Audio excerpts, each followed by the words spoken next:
አማራ ላጠፋ ነው አለ። ለምን?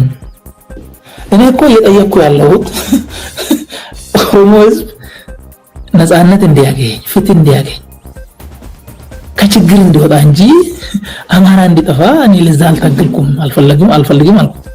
ደነገጠ። ይሄን ሰላም እንዴት አላችሁ? የኢትዮ ታይምስ ቤተሰቦች ለሰዓቱ የተመረጡ አዳዲስ መረጃዎችን ይዘንላችሁ ቀርበናል። ከመረጃዎቻችን መካከልም የቀድሞ የሰላም ሚኒስትር ዴኤታ አቶ ታዬ ደንደአ ሆርን ኮንቨርሴሽን ከተሰኘ የዩቲዩብ ሚዲያ ጋር ባደረጉት ቆይታ ከጠቅላይ ሚኒስትሩ ጋር የነበራቸውን ገጠመኞችና በሚኒስትር ዴኤታነት ሲሾሙ የነበረውን ሁኔታ አስታውሰዋል። በቆይታቸውም ብዙዎችን ያስደነገጡ መረጃዎች አጋርተዋል። በተለያዩ ክልሎች ስለሚፈጠሩ ክስተቶችም ጠቅላይ ሚኒስትር ዶክተር አብይ አህመድ እውቅና አላቸው ወይስ የላቸውም የሚለውን ጉዳይ ታዬ ደንደአ ምላሽ ሰጥተውበታል። አቶ ታዬ ከጠቅላይ ሚኒስትሩ ጋር በነበራቸው ቆይታም ሰላም እንዳይኖር የሚፈልገው እሱ እንደሆነ፣ ሌብነት እንዲንሰራፋ፣ ፍትህ እንዲዛባ የሚፈልገው ራሱ እንደሆነ ገባ ያሉ ሲሆን ጠቅላይ ሚኒስትሩ የሰላም ሚኒስቴር ዜሮ ነው ብሎ ነግሮኛል ማለታቸውም ተደምጧል። መረጃውን በዜናችን በዝርዝር እናስደምጣቸዋለን። በኦሮሚያ ክልል ምስራቅ ወለጋ ዞን ጉቶ ጊዳና ሱቡ ሶሬ ወረዳዎች እጅግ አስደንጋጭ መረጃ ተሰምቷል። የንጹሃን እልቂትም መቀጠሉን የሚያሳዩ መረጃዎች ወጥተዋል። ይህንን ተከትሎም እናት ፓርቲ መግለጫ አውጥቷል። እናት ፓርቲ በመግለጫው ሰኔ 9 ቀን 2017 ዓ.ም ከንጋት ጀምሮ 9 ሰዎች መገደላቸውን የገለጸው ፓርቲው መቅበር እንኳን እንዳልተቻለና በርካታ ንብረት መዘረፉን ጠቅሷል። በሂደቱም በአካባቢው በ5 ኪሎ ሜትር ርቀት ላይ የሚገኘው መከላከያ በህዝቡ ጥያቄ መሰረት እንቅስቃሴ ጀምሮ ነበር የተባለ ቢሆንም ብዙን አመራሮች እንዲመለስ መደረጉም ተጠቁሟል።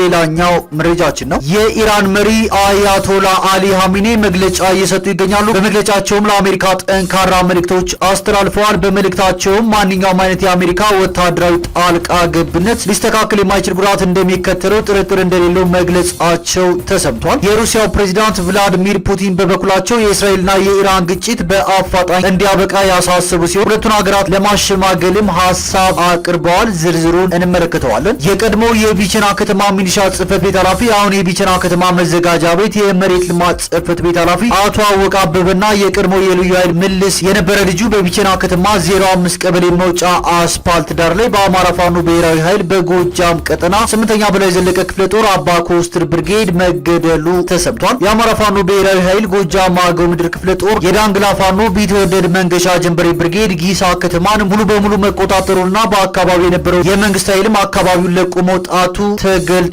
ተጨማሪ አካተናል። ጠቅላይ ሚኒስትር ዶክተር አብይ አህመድ ከተፎካካሪ የፖለቲካ ድርጅት መሪዎች ጋር ተወያይተዋል። ጠቅላይ ሚኒስትሩ የፖለቲካ ፓርቲዎቹ ከየመጡበት አካባቢ የሚነሱ የተለያዩ ሀሳቦችን በማዳመጥ ግብአት ለመውሰድ የታለመ ያሉትን ውይይት ማድረጋቸውን ያስታወቁ ቢሆንም ግብዣውን ያልተቀበሉ በውይይቱም ያልተሳተፉ ፓርቲዎች መኖራቸው ታውቋል። በውይይቱ ከተሳተፉ ፓርቲዎች አንዱ ጠቅላይ ሚኒስትሩ ማብራሪያ ከመስጠታቸው በፊት ተወካዮቹ መድረክ ረግጠው መውጣታቸውን ማስታወቁም ተሰምቷል። ዝርዝር መረጃውን አጠናቅረናል። የጋዛ የጤና ጥበቃ ሚኒስቴር ባለፉት 4 ሰዓታት ቢያንስ 144 ሰዎች ህይወታቸው ማለፉንና 560 ፍልስጤማውያን ቆስለው ወደ ሆስፒታል መግባታቸውን ገልጿል። እስራኤል በቀይ ቀጣና ውስጥ እንደሚገኙ በመግለጽ ለሆስፒታሎች የተመደቡ የነዳጅ ማከማቻ ቦታዎችን ዓለም አቀፍና የተባበሩት መንግስታት ድርጅት ተቋማት እንዳያገኙ በድጋሚ እየከለከለች ሲሆን በሆስፒታሎች ውስጥ ያለው የነዳጅ አቅርቦት ከ3 ቀናት በላይ የማይቆይ ነውም ተብሏል። ሙሉ መረጃውን አጠናቅረናል። ክቡራትና ክቡራን የኢትዮ ታይምስ ቤተሰቦች እነዚህንና ሌሎች ለሰዓቱ የተመረጡ አዳዲስ መረጃዎችን ይዘንላችሁ ቀርበናል። ቻናላችንን ሰብስክራይብ በማድረግ የደወል ምልክቷን በመጫንና መረጃው ለብዙዎች እንዲዳረስ ላይክ በማድረግ እስከ መጨረሻው አብራችሁን ቆዩ።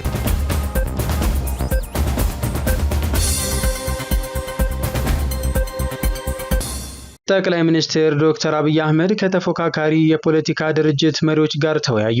የኢትዮጵያ ጠቅላይ ሚኒስትር አብይ አህመድ ዛሬ ረቡዕ ሰኔ 11 ቀን 2017 ዓ.ም ከተፎካካሪ የፖለቲካ ድርጅት መሪዎች ጋር በወቅታዊ ሀገራዊ ጉዳዮች ዙሪያ ተወያዩ። ፓርቲዎቹ እያንዳንዳቸው 4 ተወካዮችን በውይይቱ እንዲያሳትፉ እድል ተሰጥቷቸዋል። በሌላ በኩል ግብዣውን ያልተቀበሉ በውይይቱም ያልተሳተፉ ፓርቲዎች መኖራቸው ታውቋል። በውይይቱ ከተሳተፉ ፓርቲዎች አንዱ የሆነው ኢሃፓ ጥያቄ መጠየቅ እድል አላገኘሁም፣ በሌሎች ፓርቲዎች የቀረቡ ጥያቄዎችም መሰረታዊ አይደሉም በሚል ጠቅላይ ሚኒስትሩ ማብራሪያ ከመስጠታቸው በፊት ተወካዮቹ መድረክ ረግጠው መውጣታቸውን አስታውቋል። ጠቅላይ ሚኒስትር አብይ አህመድ የፖለቲካ ፓርቲዎቹ ከየመጡበት አካባቢ የሚነሱ የተለያዩ ሀሳቦችን በማዳመጥ ግብአት ለመውሰድ የታለመ ያሉትን ውይይት ማድረጋቸውን አስታውቋል ሲል ሰለሞን ሙጬ ከአዲስ አበባ ዘግቧል።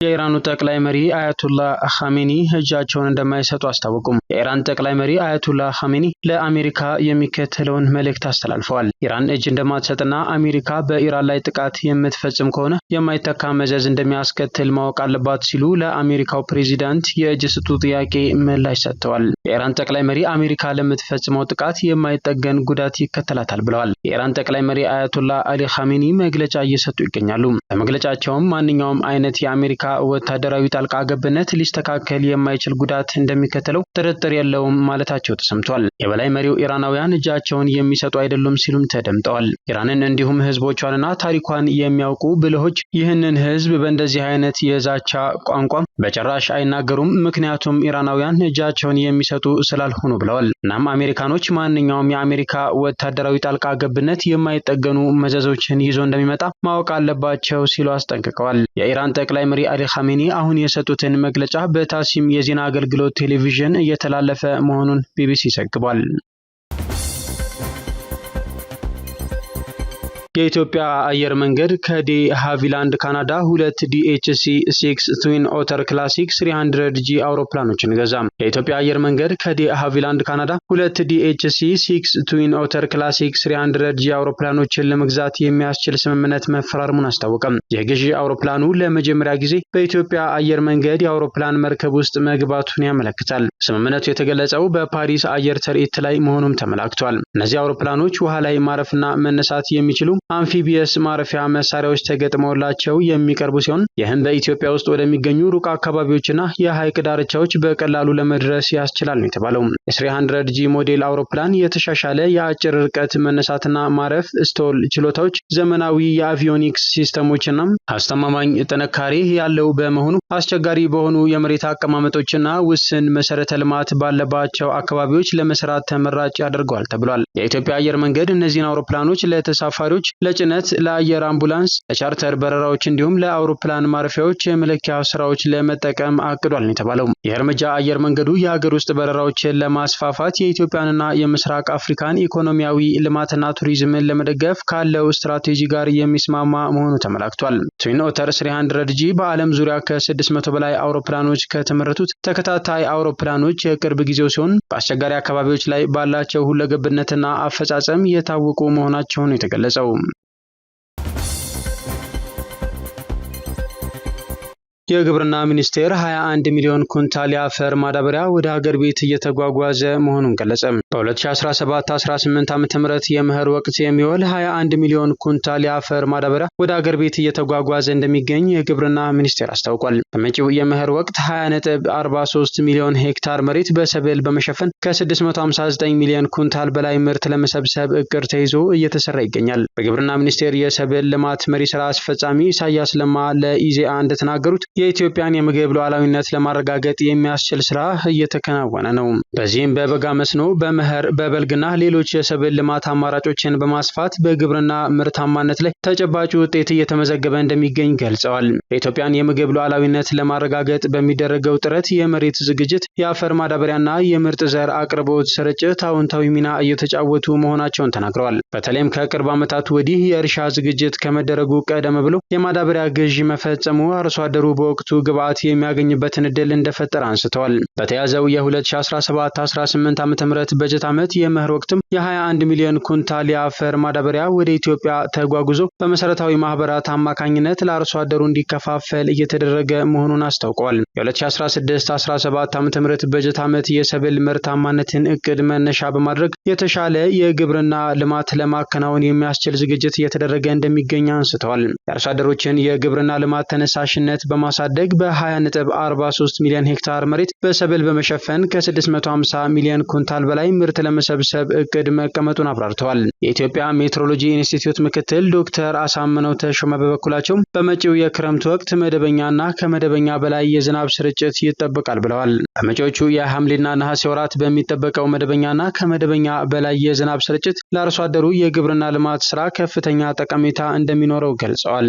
ተቋሙ ከባለድርሻ አካላት ጋር በጋራ በመሆን ጎርፍ ሊያጠቃቸው የሚችሉ ቦታዎችን በመለየት የተለያዩ የእቅድ ጥንቃቄ ስራዎች እየተሰሩ መሆኑን ገልጸው አርሶ አደሩ ከወዲሁ ጥንቃቄ እንዲያደርግ ጥሪ አቅርበዋል። የቀድሞው የቢቸና ከተማ ሚሊሻ ጽህፈት ቤት ኃላፊ አሁን የቢቸና ከተማ መዘጋጃ ቤት የመሬት ልማት ጽህፈት ቤት ኃላፊ አቶ አወቀ አበበና የቀድሞው የልዩ ኃይል ምልስ የነበረ ልጁም በቢቸና ከተማ 05 ቀበሌ መውጫ አስፓልት ዳር ላይ ሰኔ 10 ቀን 2017 ዓ.ም ከምሽቱ 3 ሰዓት በአማራ ፋኖ ብሔራዊ ኃይል በጎጃም ቀጠና 8 በላይ ዘለቀ ክፍለ ጦር አባ ኮስተር ብርጌድ መገደሉ ተሰማ። በተያያዘ መረጃ የአማራ ፋኖ ብሔራዊ ኃይል ጎጃም አገው ምድር ክፍለ ጦር ዳንግላ ፋኖ ቢትወደድ መንገሻ ጀንበሬ ብርጌድ ጊሳ ከተማን ሙሉ በሙሉ መቆጣጠሩንና በአካባቢው የነበረው የመንግስት ኃይልም አካባቢውን ለቆ መውጣቱን ገልጿል። የአማራ ፋኖ ብሔራዊ ኃይል ጎጃም ቀጠና አንደኛ፣ 3ኛ፣ 5ኛ ክፍለ ጦሮች በጥምረት ዳንግላ ከተማ ላይ ከነበረው የመንግስት ኃይል ጋር ባደረጉት ውጊያ ጊሳ ላይ ሰፍሮ የነበረው ሰራዊት ሙሉ በሙሉ እንዲወጣ ማስቻላቸውን የተነገረው። የቀድሞው የሰላም ሚኒስትር ዴኤታ አቶ ታዬ ደንደአ ሆርን ኮንቨርሴሽን ከተሰኘ የዩቲዩብ ሚዲያ ጋር ባደረጉ ቆይታ ክልሉ ላይ ያለው መከራ እሱ ሳያውቅ እንደሆነ ነበር እረዳ የነበረው፣ ከዛ በኋላ ሁሉም ነገር በእሱ እውቅና እንደሆነ ገባኝ ሲሉ ከጠቅላይ ሚኒስትሩ ጋር የነበራቸውን ተሞክሮ አካፍለዋል። አቶ ታዬ በዚህ ቆይታቸው ጠቅላይ ሚኒስትሩ ስም ጠርቶ እነገሌ ላጠፋ ነው አለኝ ሲሉ ተደምጠዋል። ክለውም ምናልባት የሚሆነው ስለማይታወቅ ሚስጥር ሆኖ እንዳይቀር በማለት ስጋታቸውን የገለጹት ታዬ ደንደአ አማራን ላጠፋ ነው አለ ሲሉ ተናግረዋል። ለዚህም እያፈረስኩ ነው አለኝ። እኔ እየጠየቅኩ ያለሁት ኦሮሞ ህዝብ ነጻነት እንዲያገኝ፣ ፍትህ እንዲያገኝ፣ ከችግር እንዲወጣ እንጂ አማራ እንዲጠፋ እኔ ለዛ አልታገልኩም አልፈልግም አልኩት። ጥያቄ እንደዚህ አይነት ነገር አይደለም አልኩት። ደነገጠ ሲሉ የሰጡትን ምላሽ አስከትለዋል። ከሰላም ሚኒስትር ዴኤታ ሹመቱ ጋር በተያያዘም ያወጡት መረጃ አለ። አቶ ታዬ ደንደአ እንደሚሉት ከምንም በላይ ግን ልዩ የሚያደርገው ለወርቅነሽ ሲናገር ሰላም ሚኒስቴርን ገድየዋለሁ፣ እነዚህ አማራዎች ሰላም ሚኒስቴር ካልሰጠኸኝ እያሉ ነው፣ ስለዚህ ነፍሱን አጥፍቼ ልሰጣቸው ነው፣ ለድርጅቱ ለሚኒስትሪው ተጠሪ የሆኑትን ሁሉንም አውጥቼ ወስጃለሁ፣ ብቻውን አቁሜዋለሁ፣ እንዳያችሁት ለብናልፍ ሰጥቼዋለሁ አለም። ያን ሰጥቶት ነበር፣ ስጡ ስላሉ ሰጥቻለሁ፣ ስለዚህ ከዚህ በኋላ ሰላም ሚኒስቴር ዜሮ ስለሆነ ስለሱ ብዙ አታውሪ አላት ሲሉ የጠቅላይ ሚኒስትሩን ገለጻ አስታውሰዋል። ለዚህ ተቋም ነገሩ ተያይዞ በድምሩ ወደ 2 ቢሊዮን ብር የሚጠጋ በጀት እንደተመደበለት የገለጹት አቶ ታይም ከዛ 28 ላይ ሰላም ሚኒስቴር ላይ መደበኝ፣ ሰላም ሚኒስቴር ዜሮ ነው ብሎ ነግሮኛል፣ ከዛ በኋላ ግን የሰላም ሚኒስቴር ዴኤታ አለኝ፣ ይሄ ለኔ ትርጉም ነበረው ብለዋል። አስከትለውም ልቀበልተው የሚል ነበር፣ ስለዚህ እሱ የሚፈልገው ምንድነው የሚለውን ገመገምኩ፣ እሱ አኩርፌ እንደወጣ ነው የሚፈልገው፣ ስለዚህ አኩርፌ አልወጣም፣ እቀጥላለሁ፣ እቀበላለሁ፣ እዛ ሆኜ ግን ለወከልኩት ህዝብ ድምጽ ሆኜ እቀጥላለሁ ብዬ ወስኜ ቀጠልኩ ሲሉም ሹመቱን ተቀብለው የቆዩበትን ገጠመኛቸውን አካፍለዋል። ከዛ በኋላ የከረዩ አባገዳዎች ግድያ መጣ። ያንን ግድያ ራሳቸው ፈጽመው ኦነግ ሸኔ ፈጸማሉ የሚሉት አቶ ታዬ መረጃ ነበረኝ፣ በመረጃው ላይ ተመስርቼ ይሄ ትክክል አይደለም የፈጸመው መንግስት ነው የሚለውን አጋለጥ፣ ይሄ ግርግር ፈጠረ፣ በግርግሩ ተገናኘን ብለዋል። የዚህን ጊዜ ጠቅላይ ሚኒስትሩ ራሱ እንደጠራቸው ገልጸው ፈልጌ ያልቻልኩት እፈልግሃለሁ ብዬ ያልቻልኩት ይህንን ሳደርግ ደግሞ ጠራኝ ሲሉ ሁኔታውን በግርምት ገልጸዋል።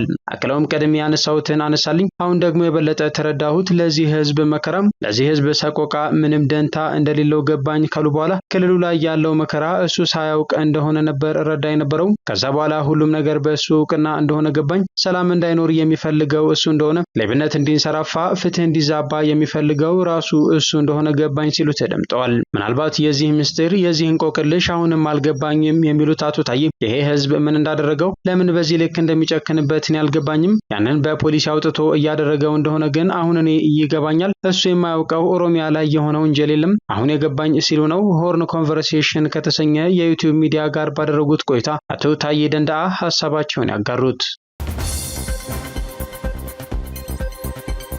እናት ፓርቲ በኦሮሚያ ክልል ምስራቅ ወለጋ ዞን ጉቶ ጊዳና ሱቡ ሶሬ ወረዳዎች የንጹሃን እልቂት መቀጠሉን ገለጸ። እልቂቱ በምስራቅ ወለጋ ዞን ትንሽ በረድ ብሎ እንደከረመ የገለጸ ቢሆንም አሁን ላይ ዳግም ተቀስቅሶ ከ2 ሳምንት በፊት 8 ንጹሃን በአሰቃቂ ሁኔታ እየተገደሉ ሲሆን 4ቱ እስካሁን የት እንደደረሱ አይታወቅም ብሏል። የአሁኑ በዋናነት በጉቶ ጊዳ ወረዳ ጃርቶ ቶሌራ፣ ፈይሳ፣ አርጆ፣ ሎኮ፣ ሊጎና ወጤ ቀበሌዎች ሲሆን በሱቦ ሶሬ ወረዳም በተለይ ደንገጆ ጉዮ ቀበሌ ዋነኛ የእልቂትና የጥቃት አካባቢዎች መሆናቸውንም አመላክቷል። በአካባቢዎቹ እልቂት ቀጥሎ ሰኞ ሰኔ 9 ቀን 2017 ዓ.ም ንጋት ጀምሮ ደግሞ 9 ሰዎች የተገደሉ ሲሆን መቅበር እንኳን አልተቻለም፣ በርካታ ንብረትም ተዘርፏል። በአካባቢው ነዋሪዎች አጠራር ሸኔ ነው ግድያውን የፈጸመውን የተባለው ብሏል። ነዋሪዎች ውጪ እንደሚያድሩ የጠቆመው እናት ፓርቲ የመንግስት አካል እንዲደርስብን ጮህም ሰሚ አላገኘንም፣ ግድያው አማራውንም ኦሮሞውንም እየጨረሰ ቢሆንም የዞንና የወረዳ አመራሮች ግን ሰውን በማንነቱ እየመረጡ እንዲሸሽ ያደርጋሉ የሚል ወቀሳ ወቀሳ ከነዋሪዎች መቅረቡንም ገልጿል። መከላከያ አሁን እልቂቱ ከሚካሄድበትና ይበልጥ አስፈሪ ከሆነበት አካባቢ በ5 ኪሎ ሜትር ርቀት ውኬ ቀርሳ ላይ ያለ ቢሆንም በህዝቡ ጥያቄ መሰረት እንቅስቃሴ ጀምሮ ነገር ግን በዞን አመራሮች እንዲመለስ መደረጉን ነዋሪዎች መግለጻቸውን የገለጸው እናት ፓርቲ ቢያንስ ህጻናትና ሴቶችን እንኳን ፈቅደው ወደ አጎራባች ቤኒሻንጉል ክልል አካባቢዎች እንዲወጡ ቢደረግልን የሚል ጥያቄ ማቅረባቸውን አመላክቷል። እስከዛሬ በተቻለን አቅም ራሳችንን ስንከላከል ኖረናል። አሁን መሳሪያችንም ተነጥቋል። ወዲህ ደግሞ ሸኔ ሲሉ የጠሩት ቡድን እየተጠቀመው ያለው የርቀት መሳሪያ ጭምር ከገበሬው አቅም ጋር ሲነጻጸር ፍጹም ሰማይና ምድር ነው ማለታቸውንም ጠቅሷል። እናት ፓርቲ ግድያውን አውግዞ በሁለቱ ወረዳ ያለው ህዝብ ከማለቁ በፊት መከላከያ ወደ ቦታው እንዲሰማራ ህዝቡን በህጋዊ አግባብ ራሱን የሚከላከልበት አማራጭ እንዳይነፈገው ብሎም በዞንና ወረዳ አመራሮች እየተደረገ ያለው ተስማምቶ በኖረ ማህበረሰብ መሃል በመግባባት ማንነትን ማዕከል ያደረገው የእልቂት ጠመቃና ሚዲያ ጭምር በመጠቀም የሚደረጉ መሰል የፍጅት ቅስቀሳዎች እንዲቆሙ አበክሮ እንደሚያሳስብ ገልጿል። የፓኪስታን ጦር አዛዥ ዛሬ ከፕሬዚዳንት ትራምፕ ጋር ይገናኛሉ ተባለ። የፓኪስታን ጦር አዛዥ ፊልድ ማርሻል አሲም ሙኒር ከአሜሪካው ፕሬዚዳንት ዶናልድ ትራምፕ ጋር በዛሬው ዕለት በዋይት ሀውስ ዝግ የምሳ ውይይት እንደሚያደርጉ ኢንዲያን ታይምስ ዘግቧል። በትራምፕና በአሲም ሙኒር መካከል የሚደረገው ውይይት ለፕሬስ አባላት አለመፈቀዱ ተነግሯል። የፓኪስታን ወታደራዊ መሪ በአሜሪካ ጉዟቸው ከውጭ ጉዳይ ሚኒስቴር ማርኮ ሩቢዮና ከመከላከያ ሚኒስቴር ፒት ሄግሰት ጋር ተገናኝተው እንደሚወያዩም ዘገባዎች ጠቁመዋል። ውይይቶቹ ክልላዊ መረጋጋትን፣ የጸረ ሽብርተኝነት ትብብርንና ሰፊ የጸጥታ ጉዳዮችን እንደሚዳስሱ ተዘግቧል። በቅርቡ በህንድና ፓኪስታን መካከል በተፈጠረው የተካረረ ግጭት አሜሪካ ጣልቃ ገብታ ሰላም ማውረዷን ፕሬዚደንት ትራምፕ መግለጻቸው ይታወሳል።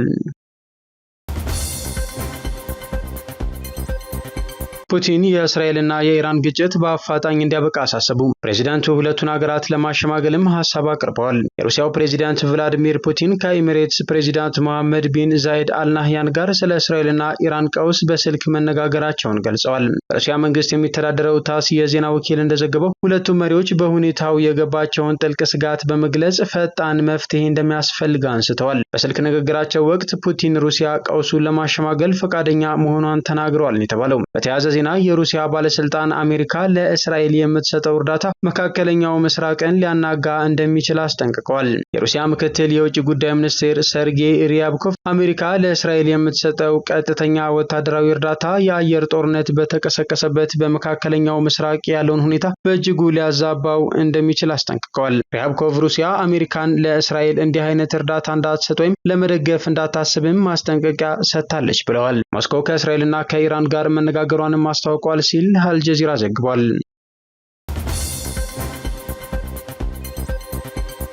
ባለፉት 24 ሰዓታት ውስጥ 144 ፍልስጤማውያን በጋዛ ተገድለዋል ተባለ። የጋዛ ጤና ጥበቃ ሚኒስቴር ባለፉት 24 ሰዓታት ቢያንስ 144 ሰዎች ህይወታቸው ማለፉን አስታውቀዋል። የጋዛ ጤና ጥበቃ ሚኒስቴር ባለፉት 24 ሰዓታት ቢያንስ 144 ሰዎች ህይወታቸው ማለፉን አስታውቋል። ከሟቾቹ በተጨማሪ 560 ፍልስጤማውያን ቆስለው ወደ ሆስፒታሎች መድረሳቸውንም ገልጿል። አጠቃላይ ጉዳቱ ከፍርስራሽ ስር የተገኙ 4 አስክሬኖችን ያጠቃልላል ተብሏል። እስራኤል በመጋቢት ወር ከሐማስ ጋር የተስማማቸውን ስምምነት ካፈረሰች ወዲህ ከ5000 ፍልስጤማውያን በላይ ሲገደሉ ከ17800 በላይ የሚሆኑት ደግሞ ቆስለዋል። እስራኤል በቀይ ቀጠና ውስጥ እንደሚገኙ በመግለጽ ለሆስፒታሎች የተመደቡ የነዳጅ ማከማቻ ቦታዎችን ዓለም አቀፍና የተባበሩት መንግስታት ድርጅት ተቋማት እንዲያገኙ በድጋሚ እየከለከለች መሆኗን ሚኒስትሩ አስታውቋል። እንደ ሚኒስቴር መስሪያ ቤቱ ገለጻ በሆስፒታሎች ውስጥ ያለው የነዳጅ አቅርቦት ከ3 ቀናት በላይ የማይቆይ ነው ሲል ሮይተርስ ዘግቧል።